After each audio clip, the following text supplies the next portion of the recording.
This iconic heritage building, over 100 years old, is a fitting headquarters of the richest municipal corporation in India. The Mumbai Municipal Corporation is so rich that it had fixed deposits crossing 82,000 crore rupees in 2021, and it earned an income of 1800 crore rupees just on interest. In fact, the 2021-22 budget of the BMC at 39,000 crore rupees was higher than the budget of 8 states in India, including Sikkim and Goa. Yet, the city of Mumbai is in a bad shape when it comes to its infrastructure. Each year during the monsoons, large tracts of the city come under water and the BMC is blamed for not doing enough.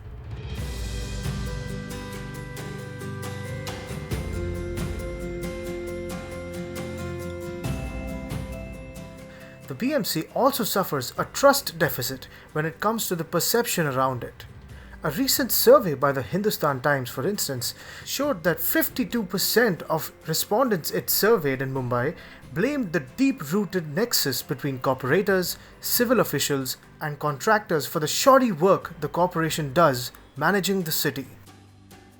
While reports have highlighted anomalies in the way the BMC has handed out contracts for essential services, the problems the city of Mumbai and the BMC face are symbolic of the larger malaise our cities face of bad management and governance.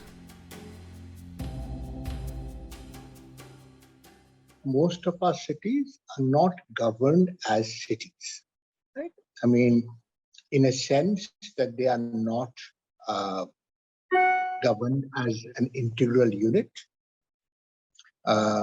because they are essentially, the way it currently works is a city, if you think about it, the basic governance would be things around housing, it will be things around water supply, electricity, transport, waste removal, both liquid and solid waste kind of structures. And of course, provision of public amenities, environmental services. The way it works in our cities is unlike most cities elsewhere, whether it be in China, Southeast Asia, or even developed countries like in Europe, in UK and the US, Brazil, the city government, which is the urban local body government, as we say, in many places handles only something like solid waste management. The transport is handled by somebody else, the electricity by someone else, the water supply by a third person, and consequently what you end up doing is, and of course urban planning, housing gets done by other people altogether. So the different entities which are doing these kinds of structures, and they don't sort of necessarily talk. The multiplicity of departments and no central planning leads to inefficiencies. Moreover, the nodal authority that is supposed to be in control for urban development, urban local bodies, are just not empowered to do their job. The idea of urban local bodies was formalized in 1992 as part of the 74th Amendment Act to ensure that there was centralized management for urban centers. But little has changed. Ironically, in India, bad governance of our cities is not because of the want of funds. The government-run JNNURM or Jawaharlal Nehru Urban Renewal Mission has meant a lot of money has been channeled to cities. Our cities are mostly dependent on grants, both from the center and from the states. So until and unless our cities have the competency to increase their taxes, things really won't happen in the desired manner.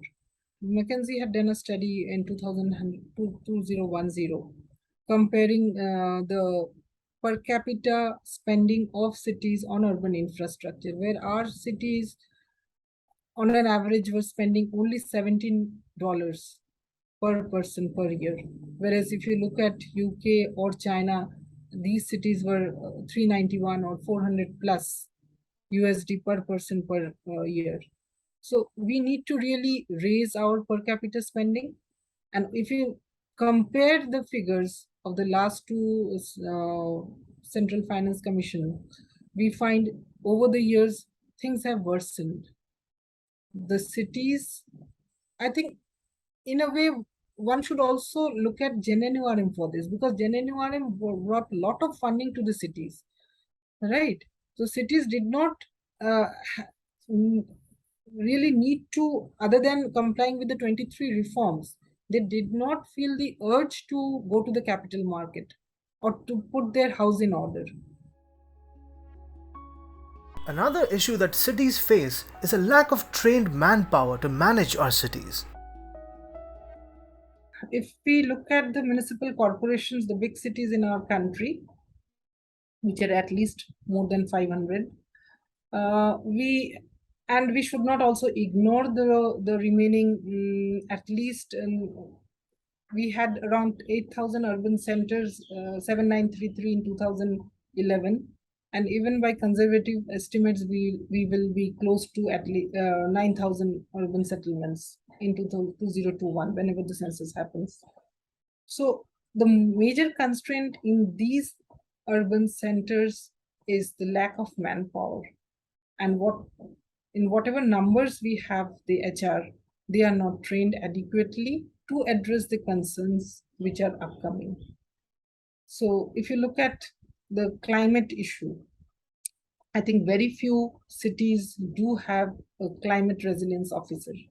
There are only a few. The Rockefeller Foundation has funded a few urban centers in the country, but then those do not represent the 9,000 odd urban centers, right? So the capacity, one is capacity, the other is the existing manpower. And the third, I would say, the number of planners. The NITI report does clearly bring out that there is a dearth of urban planners in our country. We have something, I think the figure is around 11,000 or 12,000 urban planners who are needed in the city, even by conservative estimates, because if for big cities, if you have 2 urban planners, for small towns, at least 1 urban planner, even that we do not have. I think we have only 1/3 of the existing requirement. Apart from the lack of adequate and qualified professionals, the state and central governments are very reluctant to give away control over areas like real estate, land use for urban development and planning to city governments. This impacts efficiency and leads to corruption. One of the things that we found out both during demonetization ever since, it hasn't really gone away, is a nexus between real estate and political finance.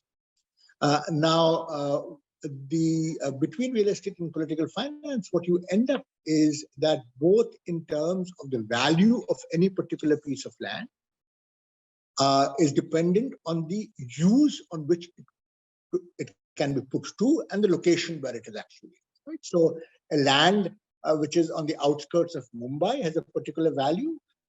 A land within the outskirts of Sholapur will have a different kind of value, even if you sort of allow people to do the same thing with that particular land. In most states, the capital is also the most dominant city, though in some states, there might be other cities which are relatively strong. For example, let's say in UP, you not only have Lucknow, but you also have Kanpur and you have Allahabad and Varanasi. There are some states where you would have these kinds of multiple powers or multiple centers of power. Given this particular structure, the control over that particular city and the real estate involvement in that particular city is obviously something that is relatively important for generation of political finance. So that's one part of that control that the state government would not like to give away. So what is the way you plan a particular city? So there is a land use plan for that city which says this area would be used for industry. This area used to be used for agriculture. This area used to be used for public parks. This area used to be used for commercial purposes and industrial purposes. Who will make those decisions? And those decisions generate large amounts of resources because the value of that land is very high. So you would want to be in control of that particular decision. And therefore, in most cases, politicians prefer that either they directly or somebody that they trust are in complete control of this kind of land use areas in most of our major cities.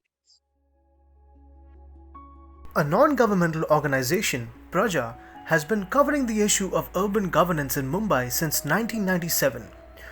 Over the decades, the team here realized that a lot of the issues faced in the city were common across other cities. So was the fact that solutions to serious urban problems were often piecemeal. In 2017, Praja undertook a major study on urban governance across India, looking at 42 parameters to assess how cities were governed. The result was the City Governance Index, which not only underlined the problems but also suggested solutions.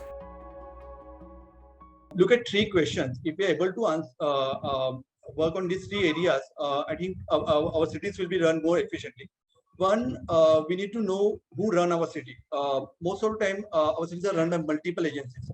The mayor, although elected, has no empowerment, can't run, has no real mandate to run the city, and it's run by an administrator. And then again, in the city, there are multiple agencies which are running the city. Let's say road is actually managed by like 2 or 3 agencies. So there's no one point to be held responsible for it.